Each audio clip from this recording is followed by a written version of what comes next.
Land Supply Options Walkthrough. Land Supply Public-Private Partnership. By rough guesstimate, private developers are believed to be holding no less than 1,000 hectares of agricultural land in the new territories, which constitute a quarter of the existing land area for housing use in Hong Kong.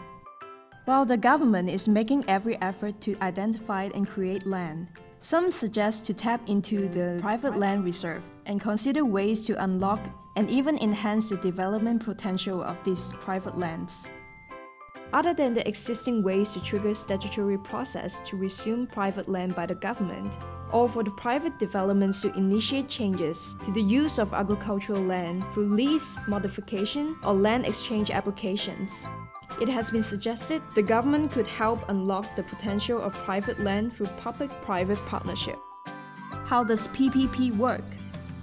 Some say that because of inadequate provision of infrastructures, it is difficult to optimize privately owned agricultural land in the new territories for high-density housing. These lands could only turn into small-scale and low-density housing or some brownfield operations. Hence, the land resources will not be fully utilized. So if private developers were to contribute their land and the government to provide infrastructural support, there could be uplift in the development intensity of the wider area, including the private farmlands for more housing. There must be give and take, hence under the public-private partnership. The private developers should undertake to build a certain portion of affordable housings within the projects to meet the pressing housing needs. Furthermore, private developers should be required to pay the full land premium for modifying the land use.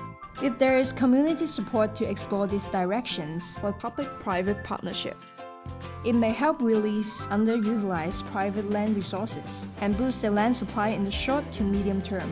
But whether the scheme could eventually work depends on the willingness of private developers and, more importantly, a set of fair, open, and transparent mechanisms and objective standards to be devised by the government for objective assessment of the potential collaboration. Tapping into private lands could help relieve the strong housing demand to some extent. What do you think? How can we do it in an open, fair, and transparent manner? Check out www.landforhongkong.hk and share your opinions.